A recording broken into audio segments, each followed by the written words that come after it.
Good evening and welcome, ladies and gentlemen, to this Monday, December 12, 2011 broadcast of the INFOWARS Nightly News. I'm Aaron Dykes. Now, coming up in this broadcast, we have a very special interview with pharmacist Ben Fuchs. He's going to give you a wealth of information on nutrition and vitamin supplements and how you can improve your health. It's such an extended interview. We have a part two also coming up later this week. But first, in the news, it has come to the surface that the very controversial National Defense Authorization Act is even worse because of who was behind the terrible language in the bill, which was written by Carl Levin, senator, as well as John McCain, senator. The Obama administration demanded power to indefinitely detain U.S. citizens. It was the White House who removed language that would have protected Americans from Section 1031 of the NDAA bill. Section 1031 of the NDAA bill, which itself defines the entirety of the United States as a battlefield, allows American citizens to be snatched from the streets, carted off to a foreign detention camp, and held indefinitely without trial. The bill states that any person who has committed a belligerent act faces indefinite detention, but no trial or evidence has to be presented. The White House merely needs to make the accusation totally in violation of due process and everything in the Bill of Rights. The article goes on to discuss how it was the administration that asked us to remove the very language which we had in the bill, which passed the committee. We removed it at the request of the administration. That's Senator Carl Levin talking, and now we have a video clip of him saying the same. And I'm wondering whether the senator is familiar with the fact that the language which precluded the application of Section 1031 to American citizens was in the bill that we originally approved in the Armed Services Committee, and the administration asked us to remove the language which says that U.S. citizens and lawful residents would not be subject to this section. Is the senator familiar with the fact that it was the administration that asked us to remove the very language which we had in the bill which passed the committee, and that we removed it at the request of the administration that would have said that this determination would not apply to U.S. citizens and lawful residents? I'm just wondering, is the senator familiar with the fact that it was the administration which asked us to remove the very language, the absence of which is now objected to by the senator from Illinois? I'm familiar now because the senator from Michigan has shared that fact with me. And so again, that's legislation that would have, at least in the language, protected American citizens from this indefinite detention.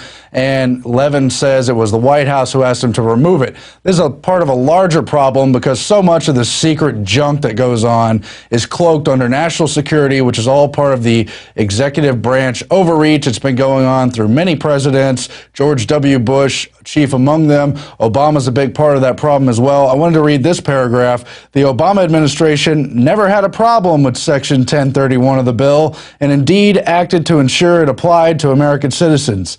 Doubts over whether or not Obama would veto the bill only arose out of issues with Section 1032, not the same section, which pertains to the military being required to take custody of individuals. So if Obama vetoes the very large NDAA, National Defense Authorization package, it may well be because of the issue with Section 1032 and not with Section 1031, the controversial section talking about indefinite detention of Americans. So we're going to look out for a possible stunt, a switcheroo, making your cake and eating it too, having your cake, eating it too, something to watch. In other terrible news, the internet piracy bill, a freedoms of speech kill switch, that's in the Hill today.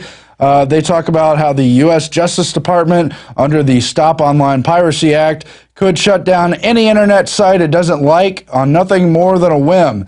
Under the so-called Stop Online Piracy Act, SOPA, the federal government, which is prohibited constitutionally from abridging free speech or depriving its citizens of their property without due process, would engage in both practices on an unprecedented scale. In establishing the precursor to a taxpayer-funded thought police, it would dramatically curtail technology investment and innovation, wreaking havoc on our economy, and goes on to talk about how any accuser or competitor needs to do in order to obtain an injunction relief is point the finger at a website. And obviously they can use this to selectively shut down almost anything. They also reported on it here in the Washington Post in the article Overkill on Internet Piracy. Of course, INFOWARS has been warning about the internet kill switch bills that the Senate and others have tried to introduce for years. Paul Joseph Watson wrote the Senate to sneak through internet kill switch bill back in August 26th of 2010. He also wrote about it in June 25th of 2010. Obama could shut down internet for 4 months under new emergency powers. New bill gives Obama kill switch to shut down the internet. That's Paul Joseph Watson in June of 2010 also. And a whole lot more. The point is they're going to use these claims of copyright infringement to protect the music and movie industries and the rest of it to shut down what ultimately will amount to, and I assure you of this, political speech. This website's under threat. Every website, especially where it values freedom, is completely under threat by this awful legislation. Now, you heard about the EAS emergency alerts. The government did a test on TV and radio last month in October. They also announced they want to soon do them on internet and cell phones. Verizon was the first cell phone network to sign up for that. And here it is, unannounced Verizon emergency alert causes panic in New Jersey. An unannounced test of soon-to-be mandatory emergency alert system caused panic in New Jersey after Verizon customers received text messages warning them that a civil emergency was in progress and to take shelter, prompting alarm and a flood of 911 calls. And it goes on to discuss all the chaos from there. It was almost certainly a government message. In fact, the exact wording that Verizon cell phone customers received was civil emergency in this area until 1:24 Eastern. Take shelter now, U.S. govern.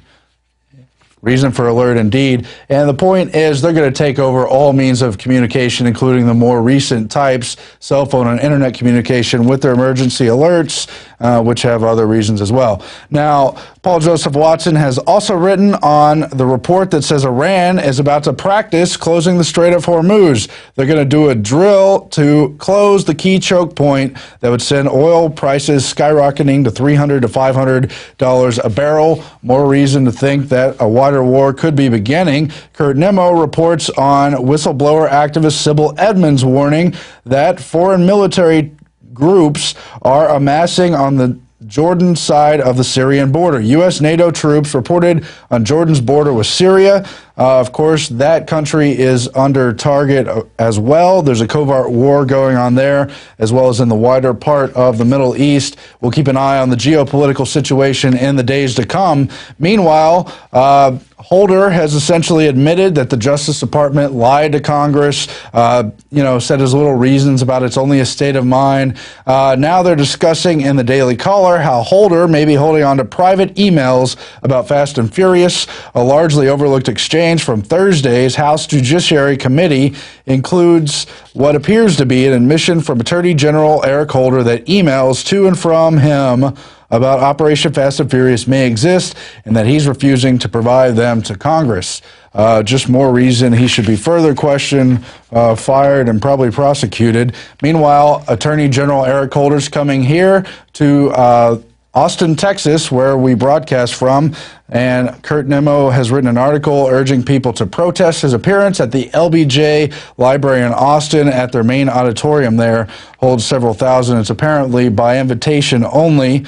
And he cites how Holder had a significant role in the Waco siege, in the bombing of the Oklahoma City building, and all the rest of it, all the nasty stuff he's been involved in. That's right, it's not just Fast and Furious. These criminals have a total track record, and that's why they're tapped time and again for government. That article, of course, up on Infowars.com if you're in the Austin area and want to show Holder what you think, peaceably, of course. And they will try to frame you and arrest you. We've all been through that as well. TSA recruiting junior officers at airports. At any rate, they have a fake TSA badge that says junior officer that they're giving out to kids. We got this tip from one of our great readers. And remember when you were growing up and wanted to be a police officer, firefighter, or public servant? Now the TSA appears to be tapping children for future recruits. Not only are young, impressionable flyers indoctrinated by the unconstitutional checkpoints themselves, but now by a subtle driver to join the team when they could someday get the power to conduct their own pat-downs and body scans. Just crazy what this world is coming to. Now, on the climate gate front, we've covered the meeting in South Africa, in Durban, where they're trying to set up essentially a climate debt system. Now, Mark Morano, we've had him on the program from Climate Depot, writes that the South African activist has slammed the UN's Green Climate Fund as government-to-government aid is a reward for being better than anyone else and at causing poverty. It enriches the people who cause poverty. And he cites an activist by the name of Leon Liu, who said the UN Climate Fund will wreak havoc on the developing world's poor. Liu explained, the money goes to government, and governments spend it on, of course, themselves, meaning various government projects creating bigger departments, bigger bureaucracies. It's called big bureaucratic capture. They build empires, they build conference centers, and they buy political support. They go and distribute the money to communities where they want support and votes. Not only is the whole climate change issue a concocted fraud for greater world government control, but of course it's a fraud anyway for bureaucracy, for bad spending, all the stuff everyone's so upset about. Obviously, if they create a giant fund, they're just going to embezzle it and misappropriate it and so forth. But of course, the real reason we cover this story, awesome footage of leading Climate Gate critic Lord Monckton arriving at the South Durban conference via parachute. Isn't this great? How old is he again? I forget. He's up there in age, though, and there he is having the time of his life and going to fight tyranny. Good for Lord Monckton. Really interesting guy to meet as well. Durban jump for climate truth. There he is with a tandem instructor, I would imagine, landing near the site of the conference where all the climate change people bring in their propaganda. So why shouldn't Monckton make a spectacle for truth? Yeah, pretty neat.